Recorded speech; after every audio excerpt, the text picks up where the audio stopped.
Central bank of India में बचत खाता खोलना हुआ और भी ज़्यादा आसान।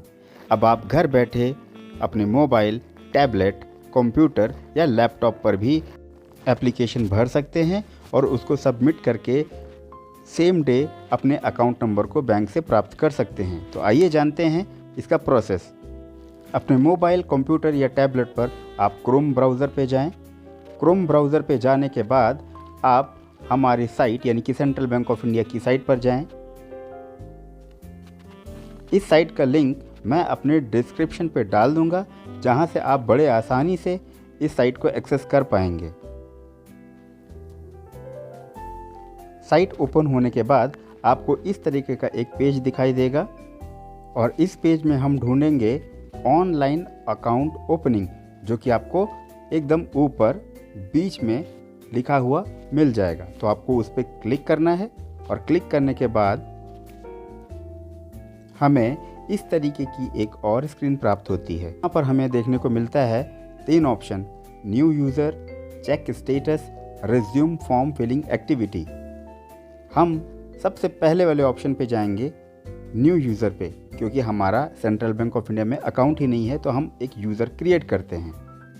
क्लिक करने के बाद हमें टर्म्स एंड कंडीशंस दिखाई देंगे, जिनको हम बड़े इत्मीनान से पढ़ सकते हैं। उसके बाद हम इसको स्क्रॉल करते हुए नीचे की तरफ जाएंगे। यहाँ पर ऑप्शन आता है कि क्या हम भारत के अलावा किसी अन्य देश के टैक्स रेसिडेंट हैं। अगर हैं तो आप यस पे टिक करेंगे, अगर नो है तो आप नो पे टिक करेंगे। और फाइनली यहाँ पे आता है कि आपने अच्छी तरीके से टर्म्स एंड कंडीशन पढ़ लिए हैं। स्क्वायर पर आप टिक करके आगे बढ़ें। इस केस में मैं नो पर टिक करूंगा।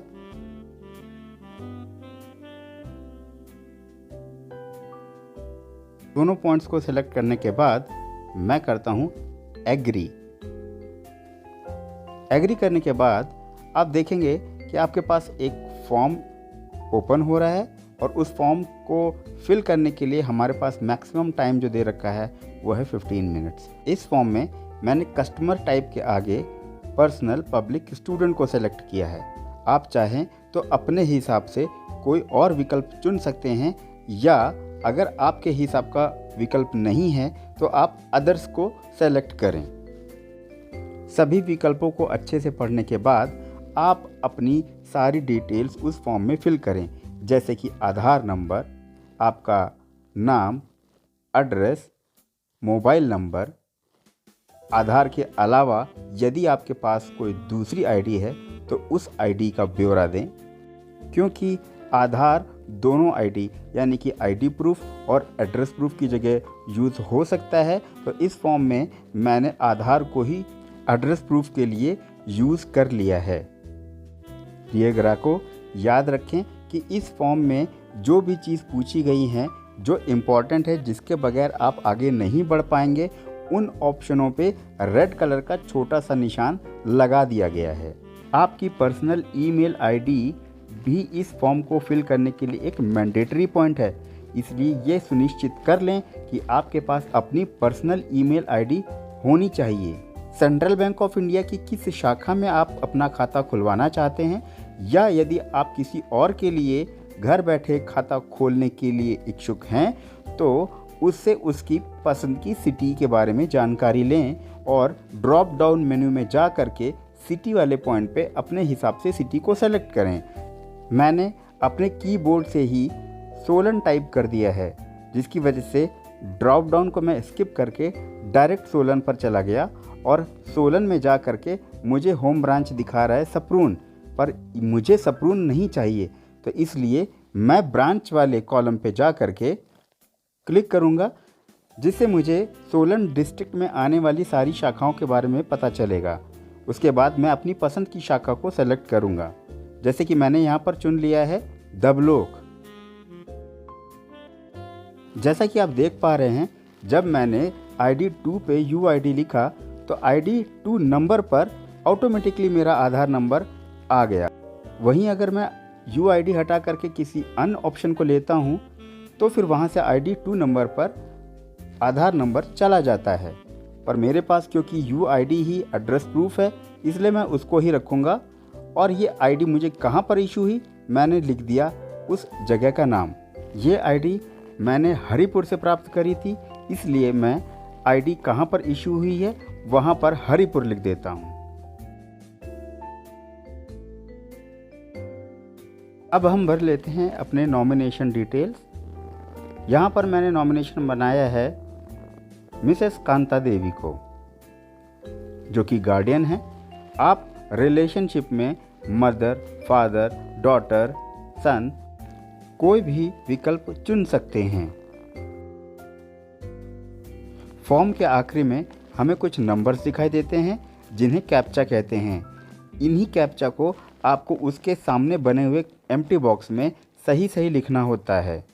उसके बाद आप कंफर्म कर लें कि ऊपर दी गई सभी जानकारी आपने सही सही करेक्ट स्पेलिंग के साथ भरी है या नहीं। अंत में हमारे पास दो विकल्प आते हैं, सेव और सबमिट। पर हम सबसे पहले सेव करेंगे। ये सेव पहले क्यों करना है इसके बारे में मैं आपको आगे बताता हूँ।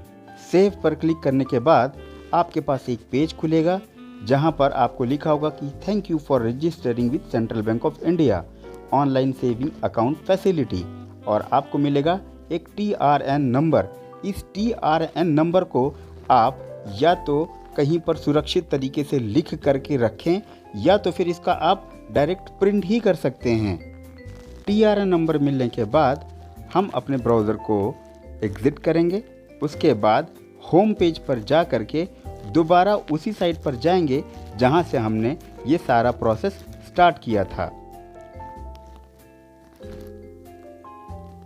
ऑनलाइन अकाउंट ओपनिंग, यहाँ पर हम थर्ड वाले ऑप्शन पे जाएंगे जहाँ पर लिखा हुआ है रिज्यूम फॉर्म फिलिंग एक्टिविटी, और यहाँ पर हमें डालना होता है अपना TRN नंबर।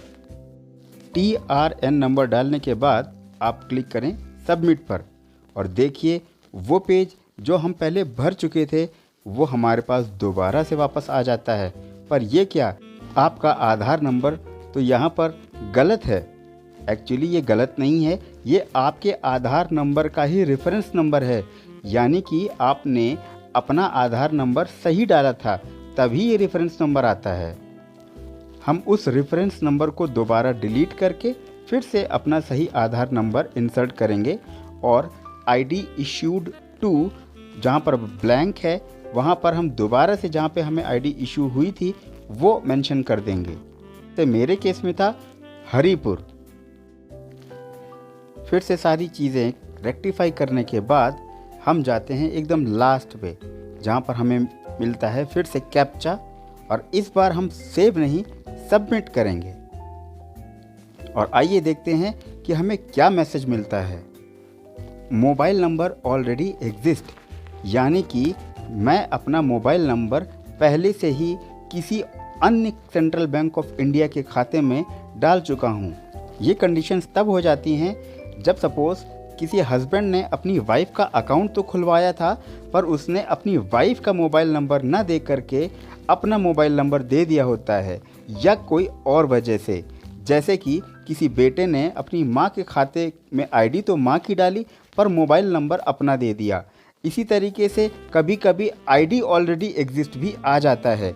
तो इस प्रॉब्लम को सॉल्व करने के लिए हमने आपसे बोला था कि पहले आप सेव करें ना कि सबमिट करें। सेव करने के बाद आपके पास जो TRN नंबर जनरेट होता है हम दोबारा से उसी को इस्तेमाल में ले आते हैं, बजाय बार बार नए तरीके से पूरे फॉर्म को फिल करने की जगह।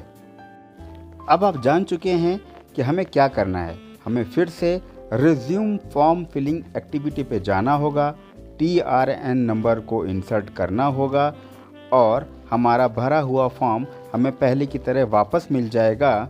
और इस फॉर्म में हमें क्योंकि मोबाइल नंबर की वजह से प्रॉब्लम आई है तो इसलिए हम उस मोबाइल नंबर को हटा देंगे और कोई दूसरा मोबाइल नंबर हम उसकी जगह लिख देंगे। और उसको करने के बाद हम अब करेंगे दोबारा से सबमिट, जिसके बाद आपको इस तरीके की स्क्रीन मिलेगी जहां पर आप सक्सेसफुली अपने एप्लीकेशन को बैंक के सर्वर पे भेज चुके हैं। TRN नंबर के साथ आपको 2 पासपोर्ट साइज़ फ़ोटो, अपने आधार की ज़ेरॉक्स कॉपी, आपको अपने पैन की ज़ेरॉक्स कॉपी, और अगर पैन नहीं है तो बैंक से आपको फॉर्म 6061 की डिमांड करनी होगी। इन सारी चीज़ों को आपकी ब्रांच वेरीफाई करने के बाद आपको तुरंत आपका खाता नंबर इशू कर देगी। फ़िलहाल इस सुविधा से आप 18 साल से कम उम्र के लोगों का खाता नहीं खोल सकते हैं।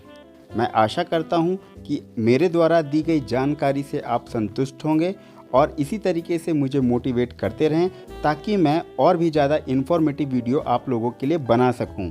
वीडियो को लाइक और सब्सक्राइब करने के लिए बहुत बहुत धन्यवाद।